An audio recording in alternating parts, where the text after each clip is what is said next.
Hello guys, അപ്പോൾ നമ്മുടെ ഇന്നത്തെ വീഡിയോ എന്ന് പറയുന്നത് ഒരു ഡേ ഔട്ടാണ്. എവിടേക്കാന്നുള്ളതാണ്, അത് സർപ്രൈസ് ആയിക്കോട്ടെ.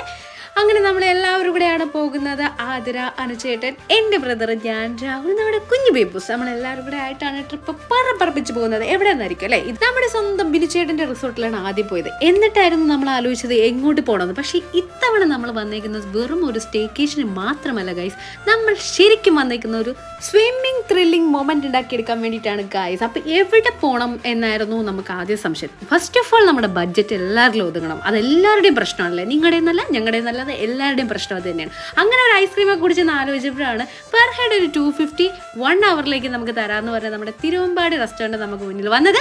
അങ്ങനെ ഞങ്ങൾ എന്ത് ചെയ്തു, ഡിസൈഡ് ചെയ്തു, ഫൈനലൈസ് ചെയ്തു. അങ്ങനെ ബേബുവിന് ഒരു ഐസ്ക്രീമൊക്കെ വാങ്ങിച്ചു കൊടുത്ത് ഞങ്ങൾ നേരെ തിരുവമ്പാടി റെസ്റ്റോറൻറ്റിലേക്ക് പോയി കേട്ടോ. ഞങ്ങൾക്ക് 1 അവർ ആയിരുന്നു പെർമിറ്റിംഗ് അവേഴ്സ്. പക്ഷെ 1 അവർ കൊണ്ട് മതിയാകുമോ എന്ന് ആലോചിച്ചാണ് ഞാൻ ആകെ ഒരു വെറീഡായിട്ടാണ് കയറി പൂള് കണ്ടപ്പോഴേക്കും എനിക്ക് ആകെപ്പാട് വീട് നിരാശയായി. അയ്യോ 1 അവർ അല്ലേ ഉള്ളൂ എന്ന്. പക്ഷേ ഗൈസ്, അത് ശരിക്കും വർത്തായിരുന്നു. അത് തന്നെ ധാരാളമായിരുന്നു. ഇപ്പം നിങ്ങൾക്ക് മൊത്തം ഒന്നും ആയിരിക്കും അല്ലേ, ഒന്ന് പൂളിലൊക്കെ ഇറങ്ങി ചാടണമെന്ന്. ശരിയാ, വെക്കേഷൻ ടൈം ആണെങ്കിൽ, അല്ലെങ്കിൽ കുട്ടികളോട് ഇനി വരുന്ന നമ്മുടെ ഓണം വെക്കേഷൻ ആണെങ്കിൽ, അല്ലെങ്കിൽ ക്രിസ്മസ് വെക്കേഷൻ ആണെങ്കിൽ, അച്ഛനമ്മമാരോട് അല്ലെങ്കിൽ ഫ്രണ്ട്സിൻ്റെ കൂടെ ഓൾ ഫാമിലി ഒരു ഗെറ്റ് ടുഗദർ പോലെ ഇതേ കണക്കൊക്കെ ഉള്ള ചില്ലിങ് മൊമെന്റ്സ് വളരെ എന്റർടൈൻമെന്റ് ആയിരിക്കും. ഇവിടെ ഒരു സ്പെഷ്യാലിറ്റി ഉണ്ട് ഗൈസ്. എന്തെന്ന് വെച്ച് കഴിഞ്ഞാൽ, ഈ നിൽക്കുന്ന 3 ചെറുപ്പക്കാരന്മാർക്കും സ്വിമ്മിങ് അറിയാം. പക്ഷെ ഞാനും ആതിരയും കുഞ്ഞും ഞങ്ങൾക്ക് സ്വിമ്മിങ് അറിയില്ല. മാത്രമല്ല ഗൈസ്, എനിക്ക് കുറച്ച് ഫോബിയ ഉണ്ട് കേട്ടോ വെള്ളം കാണുമ്പോൾ. പക്ഷെ എന്നാലും ഞാൻ ബേബി പൂളിൽ കിടന്ന് ആർമാദിക്കുന്നതിൻ്റെ മാക്സിമം ഞാൻ ആർമാദിച്ചു.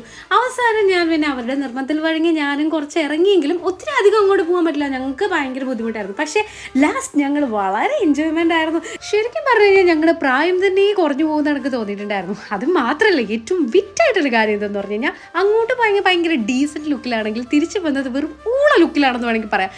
പലവർക്കും തുണികളുണ്ടായിരുന്നില്ല, വെറും 2 പീസ് മാത്രമായിപ്പോയി. അങ്ങനെ നമ്മുടെ കേരളത്തിലെ സായിപ്പന്മാരോടൊപ്പം ഈ കുഞ്ഞു മദാമ്മമാർ എന്ത് ചെയ്തു, വീട്ടിലേക്ക് മടങ്ങി. പക്ഷെ നല്ല അടിപൊളി ഡേ ആയിരുന്നു കേട്ടോ. സോ ഗൈസ്, നിങ്ങളുടെ ഡേയും ഇതേപോലെ അടിപൊളിയാക്കി മാറ്റൂ. Okay, bye bye.